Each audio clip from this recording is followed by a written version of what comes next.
하나님 말씀은 마태복음 10장 5절부터 15절까지입니다. 마태복음 10장 5절부터 15절까지 한 절씩 교독하겠습니다. 예수께서 이 12를 내보내시며 명하여 이르시되 이방인의 길로도 가지 말고 사마리아인의 고을에도 들어가지 말고 가면서 전파하여 말하되 천국이 가까웠다 하고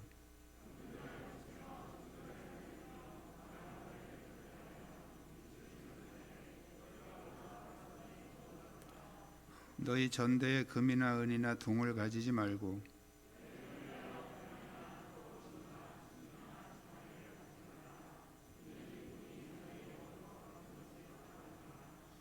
어떤 성이나 마을에 들어가든지 그 중에 합당한 자를 찾아내어 너희가 떠나기까지 거기서 머물라.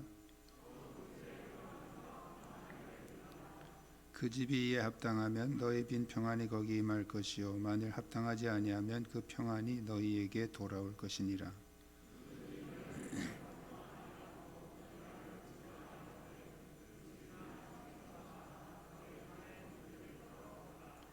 내가 진실로 너희에게 이르노니 심판날에 소돔과 고모라 땅이 그 성보다 견디기 쉬우리라. 아멘.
감사합니다.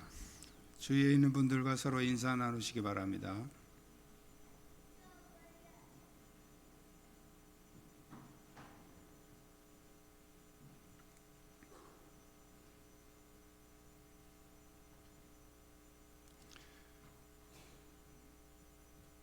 오늘날 전도에 관한 다양한 방법들이나 프로그램들이 소개되고 또 많은 교회들이 여러 가지 방법으로 이렇게 전도를 시도하고 있는 것은 바람직한 현상입니다. 이 전도는 예수님 때부터 지금까지 되어 온 것인데, 그렇다면 예수님은 제자들에게 어떻게 가르치셨는가? 오늘 예수님이 제자들을 파송하시면서 그들에게 이렇게 하라 하신 그런 말씀들은 바로 예수님이 전도하시는 방법을 제자들에게 직접 전수하신 것이고, 그래서 오늘 본문 통해서 우리는 예수님의 전도 방법을 배우기를 원합니다. 할렐루야. 우리 한번 따라하겠습니다. 먼저 집안 구원에 주력합시다. 어떤 목표를 세웠으면 그 목표를 이루어가는데 과정이 있죠. 그 과정이 중요합니다. 예수님의 선교 목표는 집안 구원이 아니죠. 전 세계 인류 모든 민족을 구원하는 것이 예수님의 목표입니다. 그것을 위해서 십자가를 지셨고요. 그러나 그 원대한 목표를 이루시기 위해서 예수님은 불과 12명의 제자를 선택하셨습니다. 그리고 그들에게 권능을 주시고 그들에게 사도의 권위를 주시고 그들을 파송하시면서 그 12사도에게 제일 첫 번째 한 말씀이 온 천하에 다니며 복음 전하라, 이렇게 안 하셨어요. 자, 오늘 본문의 말씀을 그대로 이제 읽어드리면, 이방인의 길로도 가지 말고 사마리아인의 고을에도 들어가지 말고 오히려 이스라엘 집에 잃어버린 양에게로 가라. 예수님은 모든 민족, 모든 열방을 구원하시려는 목표를 가지고 계시지만 불과 12명을 선택하시고 그 12명에게 부탁하신 말씀이 이방인에 가지 마라, 사마리아도 가지 마라, 이스라엘 집에 잃어버린 양에게로 가라, 그렇게 말씀을 하십니다. 집을 세우기 위해서는 기초부터 쌓아야 되고, 대학을 가기 위해서는 초등학교 과정부터 공부를 해야 하는 것처럼 이 세계 선교를 위해서 가장 기초가 되며 시작점이 되어야 하는 사람은 바로 나 자신입니다. 나 자신이 복음에 대한 확신과 주님의 권능을 사용할 만한 믿음의 사람으로 무장이 되어야 합니다. 그 다음에 집안 식구들 전도에 주력해야 된다는 거예요. 아직까지 식구들이 다 믿지 않는 분들은 오늘 말씀을 잘 경청하시기 바랍니다. 오늘 예수님이 이스라엘 집에 잃어버린 양에게로 가라고 하신 것은 그 당시에 바리새인들이 가지고 있던 사상, 이방인은 구원받지 못한다, 이스라엘만 구원받는다, 그런 선민 사상이 아니에요. 오해하시면 안 됩니다.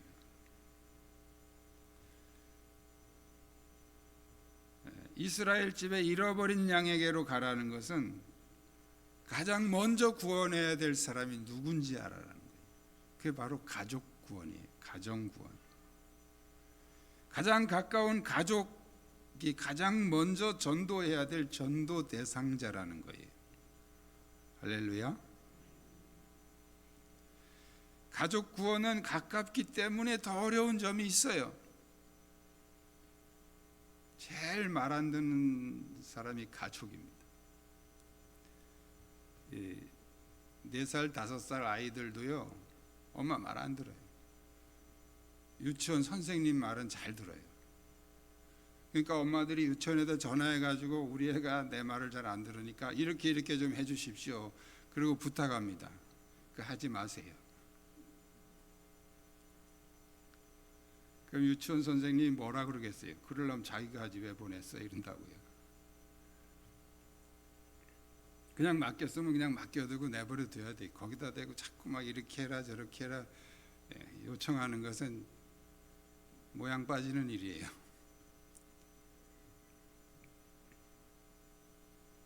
가족 구원은 참 어려워요. 남의 말은 잘 들어도 자기 아내 말 잘 안 듣잖아요. 남의 말은 잘 들어 자기 남편 말 잘 안 듣잖아요. 그래서 어려운 거예요. 그러나 가족을 구원하기 위해서 그냥 예수 믿어라 교회 가라 이거는 그냥 말하는 건 잔소리예요. 잔소리는 절대 사람을 감동시키지 못합니다. 가족을 구원하기 위해서 십자가를 지는 희생이 있어야 돼요. 그 희생이 있다면 오히려 그 가족 구원은 아주 쉬워질 수 있습니다. 그 희생이 나를 존경하게 만들면 그 다음에 그 말이 힘이 있습니다. 마음을 움직이는 힘이 있어요. 아무것도 하지 않고 말로만 하니까 큰 잔소리가 돼서 오히려 더 마음 문을 굳게 닫는 결과를 가져오게 되는 것이죠. 제가 먼저 있던 교회의 한 분을 제가 좀 소개하려고 합니다. 그분은 남편이 얼마나 완강한지 몰라요. 교회 교자도 못 꺼내게 합니다. 그렇게 교회에 대해서 반감을 가지고 있는 그런 집에 이제 시집을 갔습니다. 이분이 이제 간증을 하는데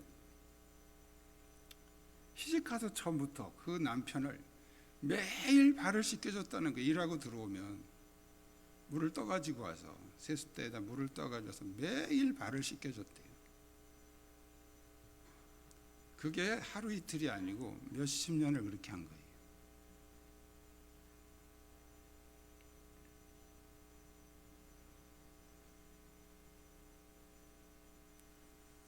교회 가서 소리 한마디도 안 했어요. 계속 발만 씻겨준 거예요.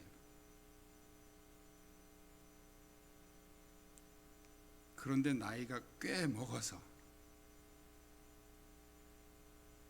50도 넘어서 이 남편이 어느 날 교회 가자 그랬다는 거예요. 지금 신앙생활 잘하고 있습니다.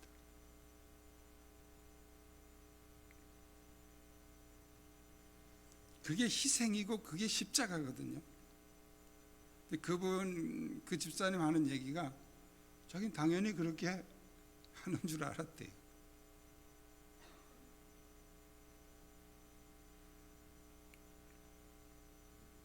아직도 가족 구원이 이루어지지 않았다면 나는 가족을 위해서 무슨 십자가를 졌는가 검토를 해보십시오. 내가 가족을 위해서 무슨 희생을 했는가.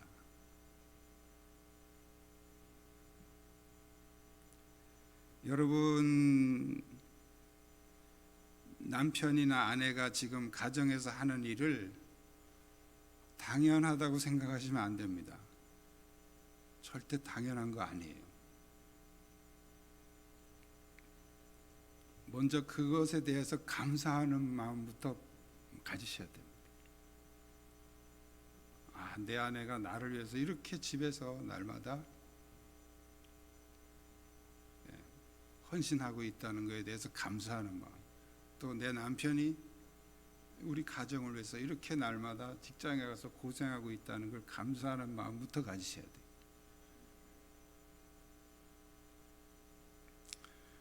아무도 동의를 안 하시는 것 같으네요. 우리가 뭐든지 당연하지 그러면 감사하는 마음이 싹 없어져요. 당연하지 그러면 그 찬양 있잖아요. 당연한 것 아니라 은혜였어. 너무 좋은 찬양이죠. 당연한 거 아니에요. 근데 우린 당연하다고 생각하면서부터 감사가 없어지고 그 당연한 게 안 될 때는 불평을 하게 되죠. 왜 당연한 건데 안 하느냐 이렇게 불평을 하게 되죠. 여러분, 가족에 대해서도 정말 하나님의 은혜로 내가 이 사람을 만났고 하나님의 은혜로 지금 이렇게 살고 있음에 대해서 감사하고 그 가족을 위해서 내가 무엇을 희생할 것인가. 한두 번 삐죽한 건 희생이 아닙니다. 그거는 지속적인, 뭐든지 다 지속적인 거예요. 우리의 신앙도 지속적이어야 돼요. 운동도 지속적으로 해야 그게 건강에 도움이 되지. 하루 이틀 뭐 열심히 했다고 그게 도움이 됩니까? 모든 것은 지속적인 거예요. 가족을 위해서 나는 무엇을 희생할 것인가? 오늘부터 기도하면서 찾으십시오. 예수님이 왜 십자가를 지셨겠습니까? 그냥 말로만 예수님이 못하시겠어요? 말로 감동시켜가지고 그렇게 해서 되는 게 아니죠. 그러니까 예수님이 십자가를 지신 거예요. 여러분이 말로 막 교회가 예수 믿어 해가지고 되는 게 아니에요. 예수님처럼 십자가를 져야 됩니다. 가족을 위해서. 할렐루야. 가족을 위해서 십자가를 져야 돼요. 내가 희생이 돼야 돼. 그래야 가족이 감동받고 존경하게 되고 그 말에 따르게 되는 것이죠. 내가 십자가를 지지 않으면 가족 구원은 불가능합니다. 집안 구원을 위해서 십자가를 지시기 바랍니다. 두 번째는 따라하겠습니다. 절대 하나님만 의지하고 사역합시다.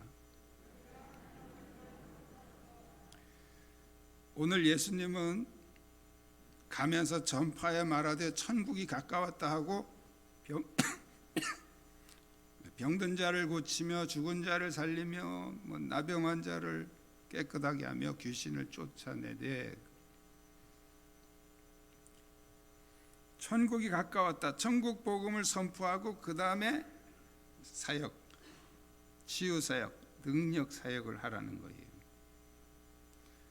질병만 고치지 말고 귀신까지도 쫓아내라는 거죠. 여기 질병의 치유는 사역자의 능력이 아닙니다. 하나님의 권능으로 하는 것이죠.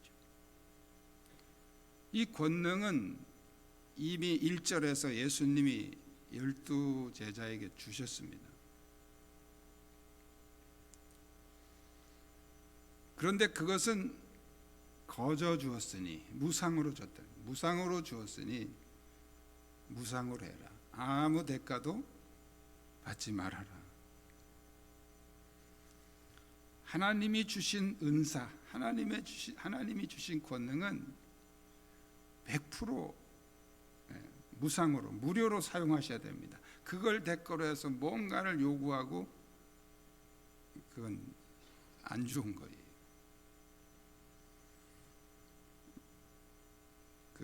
이렇게 개인이 세운 기도원 같은 데 가면 어떤 기도원은 옛날 얘기입니다. 한 20년 전에 2통은 5,000원, 또 허리 아픈 거는 10,000원 이렇게 해가지고 받는 기도원도 있다고 그러더라고요. 전 가보진 않았어요. 뭔가 이렇게 금전적인 거를 헌금이라는 명목으로 요구하는 데는 무조건 가지 마십시오. 그건 성경적인 방법이 아닙니다. 그런데 9절 10절에 보면요, 너희가 전대에 금이나 은이나 동을 가지지 말고 여행을 위하여 배낭이나 두벌 옷이나 신이나 지팡이를 가지지 말라. 그러니까 자기가 입고 있는 옷 그것만, 그 모습으로만 그냥 가라는 거예요. 아무것도 더 준비하지 말라는 거예요.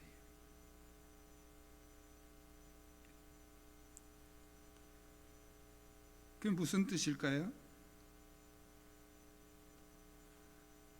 일꾼이 져먹을 것을 받는 것이 마땅하도다.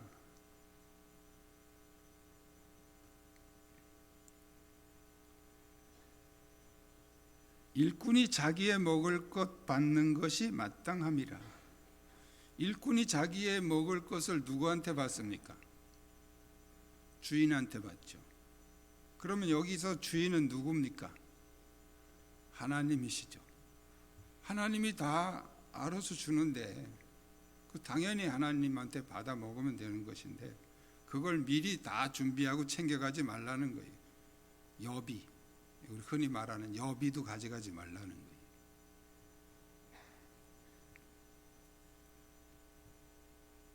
이 말씀은 바로 능력을 행하는 사역만 하나님을 절대 의지하는 것이 아니고 먹고 입고 자는 것까지 절대로 하나님만 의지하라는 거예요. 여러분이 하나님의 일을 한다면 그 일의 주인이 되시는 하나님이 일꾼 되는 여러분의 의식주 문제까지도 책임지신다는 말씀이죠. 전도는 영혼을 구원하는 사역, 한 생명이 탄생하는 것하고 같은 원리입니다. 그것은 화려한 구술이나 어떤 논리적인 설득력으로 가능한 것이 아니죠. 구원을 위해서 예수님이 십자가를 지셨습니다. 좀 전에도 말씀드렸지만 예수님이 아주 명설교를 해서 사람들을 감동시켜서 구원하신 게 아니에요. 십자가를 지셨습니다.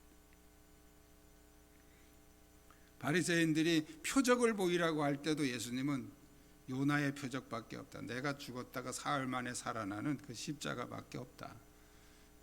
표적을 보인다고 너희들이 믿고 구원받는 거 아니다. 결국 내가 십자가에서 죽어야 구원이 이루어진다는 것을 말씀하고 있죠. 왜 그랬을까요? 왜 예수님이 굳이 십자가를 지십니까? 하나님이 권능으로 하시면 뭐 방법이 얼마든지 있을 거 아니에요? 그런데 하나님은 이 죽은 생명을 살리는 데는 대신 다른 생명이 필요하다는 이 원칙을 어기질 않으셨습니다. 그래서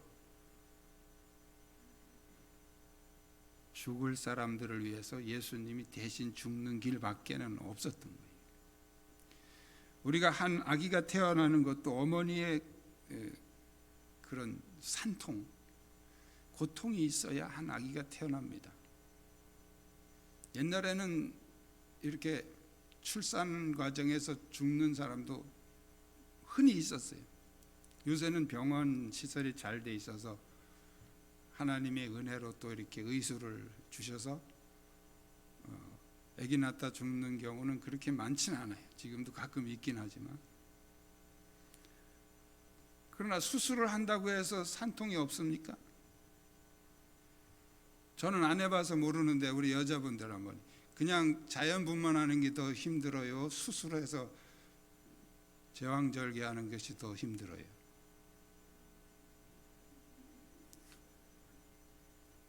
자기가 한 게 더 힘들지.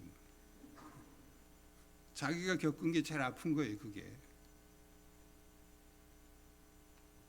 한 생명이 태어나기 위해서 그 엄마의 그 희생이에요. 희생. 생명을 건 희생이잖아요.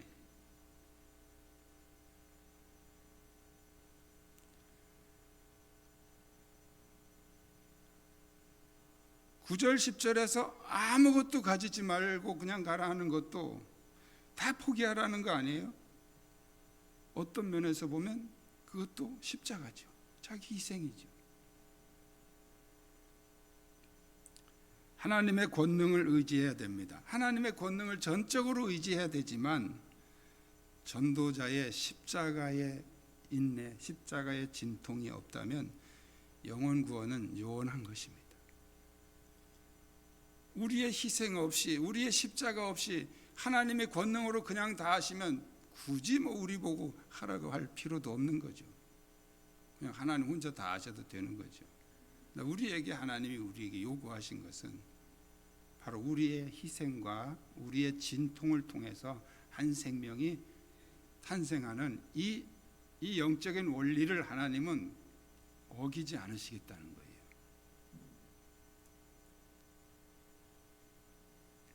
그래서 하나님만 절대 의지하되 우리의 희생과 십자가를 통해서 한 영혼을 구원하는 그런 생명의 역사가 나타난다는 것입니다. 세 번째는 따라하겠습니다. 수용의 결과에 따라 대처합시다. 복음을 듣고서 사람들의 그 반응에 따라서 우리가 어떻게 해야 될 것인가를 예수님이 오늘 본문에서 말씀하고 있습니다. 첫째는 협조적인 사람들, 복음에 대해서 협조적인 사람들, 그들을 찾아서 동역하라는 거예요.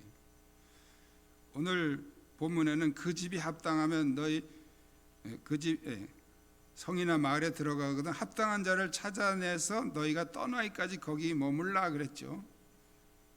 오늘날 우리가 이렇게 전적으로 나가서 전도 다니는 사람은 없으니까 해석을 하면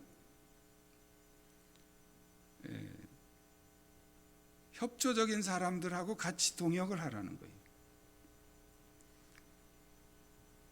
거예요. 예를 들면 이런 것도 있죠. 제가 좀 만나기 부담스러운 사람, 또 반대로 그 사람이 나를 좀 부담스러워하는 사람, 그런 사람을 만날 때 그 부담스러운 관계를 직접 만나면 굉장히 불편해지고 어색하고 또 힘들어지니까 그 사람하고 가까운 제3자 누군가를 같이 동역해서 찾아가라는 거죠. 협조적인 사람들 또는 같은 그리스도인들. 그래서 이렇게 지혜롭게 부드러운 만남이 되게 하라는 그런 의미로 우리가 좀 확대 해석할 수 있습니다. 그리고 그 협조적인 사람에게는 평안을 기도해 줘라. 평안을 빌어라. 그 다음에 거부하는 사람들, 이 기독교에 대해서 아주 싫어하고 거절하고 거부하는 사람, 그런 사람들에 대해서는 예수님이 발에 먼지를 떨어버리라 그랬어요. 발에 먼지를 떨어버리라. 14절에서요. 누구든지 너희를 영접하지도 아니하고 너희 말을 듣지도 아니하거든 그 집이나 성에서 나가 너희 발에 먼지를 떨어버리라.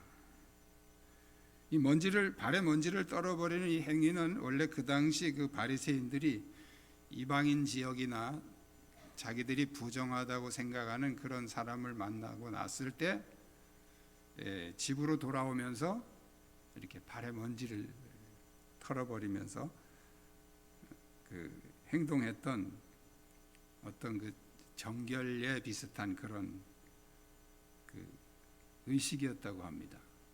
예수님이 오늘 본문에서 발에 먼지를 떨어버리라는 말씀은 그런 말씀이 아니에요.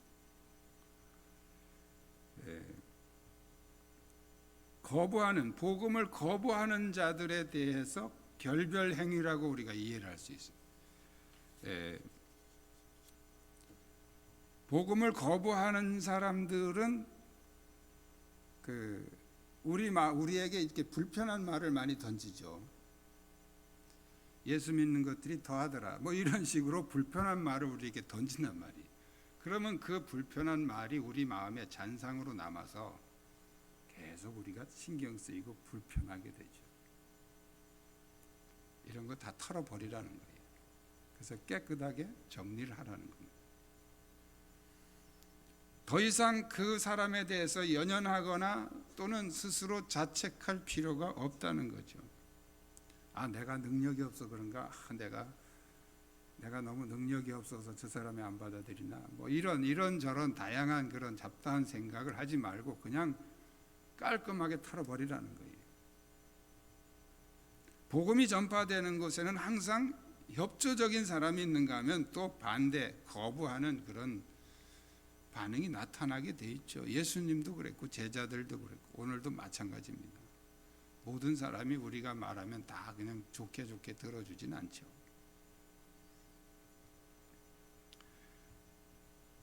그래서 그 반응을 보고 협조적인 사람들은 같이 동역하고 거부하는 사람들은 더 이상 연연하지 말고 내 마음속에서 정리를 해버리라는 거예요. 그것이 바로 예수님의 전도 방법입니다. 왜 그랬을까요? 이왕이면 포기하지 말고 계속 그 사람하고 이렇게 해서 믿을 때까지 전도해야 되는 거 아닌가, 이렇게 우리가 생각할 수 있는데, 물론 그걸 말하는 건 아니에요. 단지 우리 마음속에 그 사람 때문에 계속 그 영향받는 그 안 좋은 기억들을 털어버리라는 거죠.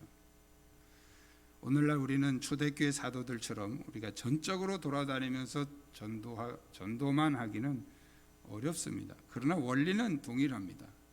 자신이 먼저 성령으로 충만하게 무장하고, 그리고 여러분의 가족부터, 가장 가까운 사람들부터 전도하고, 또 하나님이 주신 그런 권능과 또 모든 절대적으로 하나님만 의지하는 그런 믿음으로 사용하고, 복음에 대해서 반응하는 것에 따라서 우리가 지혜롭게 대처할 때 주님께서 역사하실 줄로 믿습니다. 기도하시겠습니다.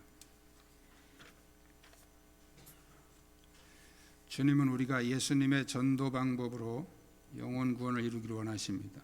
주여, 나에게도 예수님의 전도 방법대로 영혼을 구원하는 능력을 주시옵소서. 오늘 말씀 붙잡고 함께 통성으로